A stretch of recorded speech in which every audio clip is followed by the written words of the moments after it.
All right, folks. I just wanted to show you in my own vanity this copy of War and Peace by Leo Tolstoy in this new Penguin Classic series of deluxe editions, which are paperbacks mostly. I mean, entirely.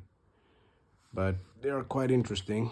They have these interesting edges for their pages that kind of stick out in arches,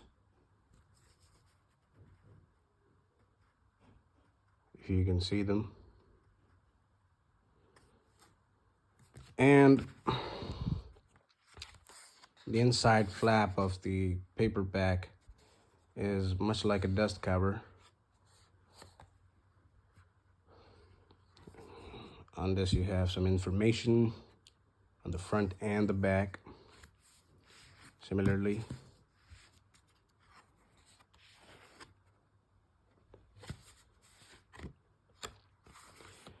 And this is a hefty book, just to give a reference. I have big hands. Not too big, but I have big hands. So this is quite a bit of a tome. Another sad thing about this volume is that it's a paperback, and so naturally, even if it's sewn inside, kind of, mostly it's just glued to this cover.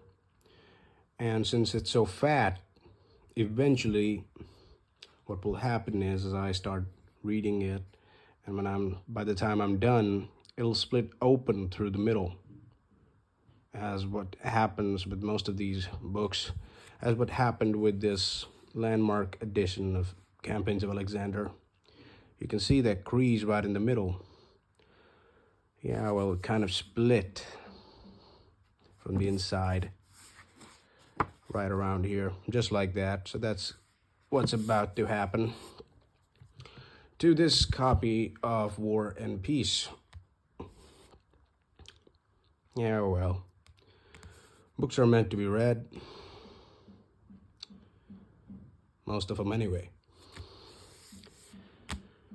So we'll read this, and then most likely this book will be retired, semi-retired, unless someday I decide to rebind it better. And you can see on the edges here the design, and the design of these paper edges is kind of similar to these, if you look carefully. It's kind of similar. They tried. And if you look at the edges, they're a bit soaked in dust, I would say, because they were outside for a while. So this was bound to happen.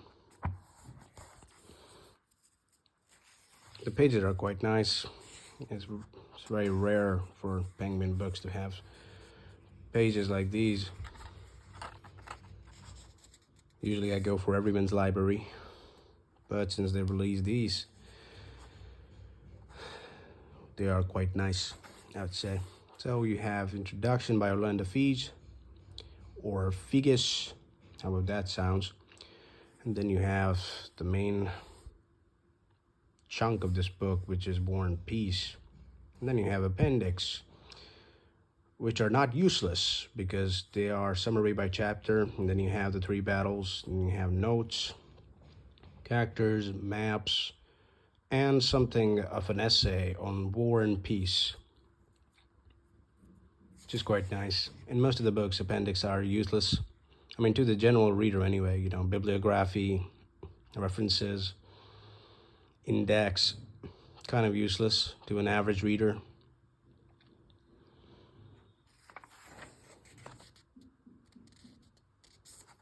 And there you have the introduction. I usually despise reading introductions because oftentimes they're quite useless and they spoil the story, and they are really long. as was the case with the introduction for Crime and Punishment by Fyodor Dostoevsky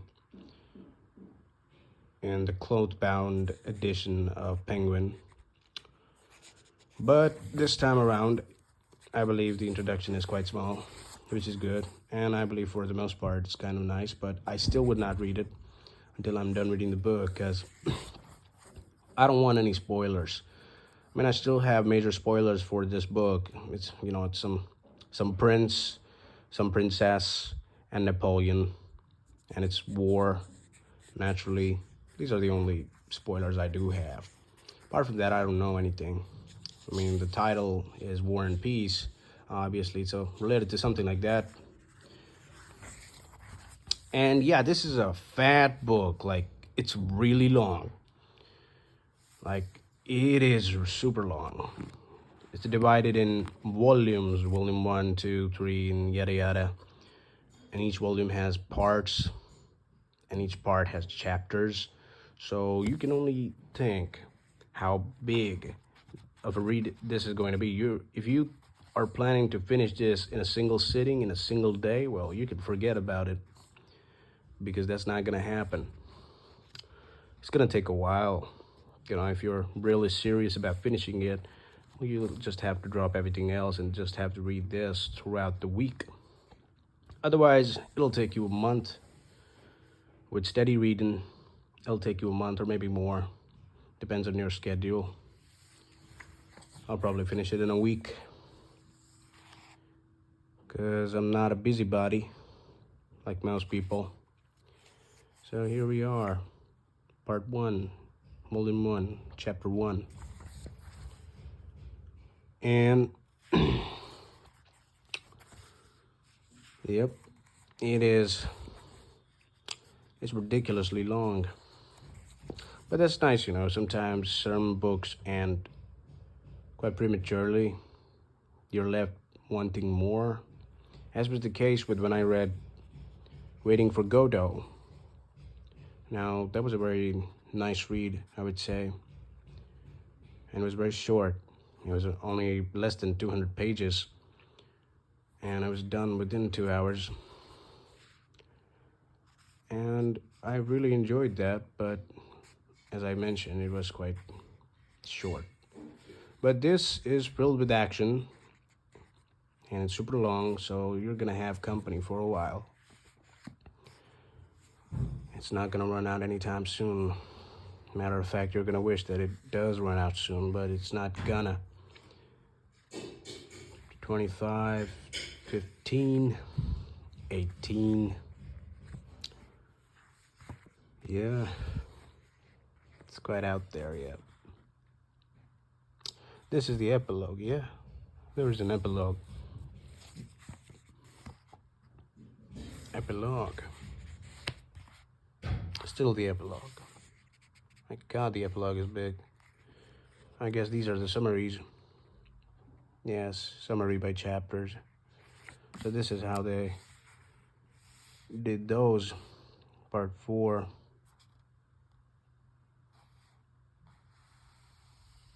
Very nice. Yeah, very nice. Something that's actually useful. Yep. What is this? These are notes. I believe there was something more here. What was that?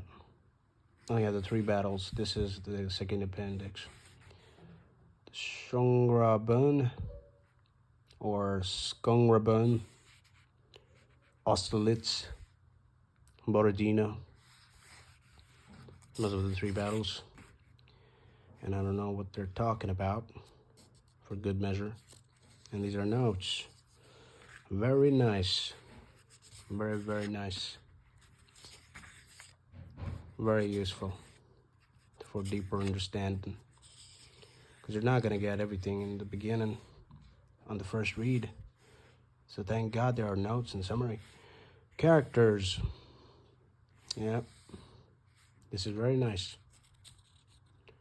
Prominent characters, historical figures. That's awesome. And then you have maps. Danube, Lembach, Amster.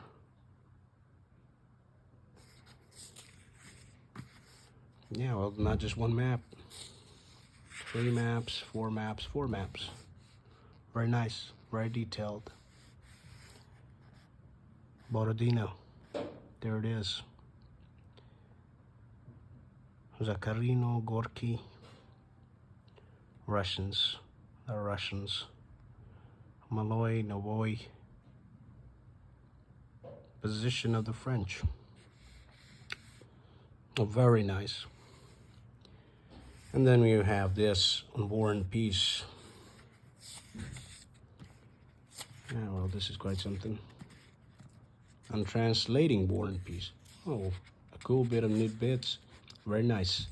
Obviously, as you know, this work is primarily, I mean, it was conceived in Russian, obviously, because Count Leo Tolstoy was Russian. And this is a translation, naturally. So yeah, this is very nice to have this here. A note in the text. And you have notes for this essay or whatever that is. And then we have read more Leo Tolstoy and Penguin Classics. We have Anna Karenina, Fashion and Other Religious Writings, Kreutzer Sonata and Other Stories, Master and Man and Other Stories. Yeah, and you have Best in Paperbacks. Look for in the United States. Please write to Penguin Group USA. Yeah, sure. Well, it doesn't have those few extra pages that every other book has, where you can write your own notes. Like there are like 3 of those pages at the end of every book. This book doesn't have them. Well, it doesn't really matter. They provide you enough notes. So this is a very, very good book. I mean, if you want to read War and Peace, this is the book to go for. So this is the book I bought in India. When it says $12.99, I mean, that's about the price I bought it at. Otherwise, you have in USA, it's $24. So, yeah, this is the book to go for if you want to read War and Peace. I'm sure there are more, better translations, I guess. And this is by Anthony Briggs. But I believe this is perhaps one of the nicest editions you can find in general on the market.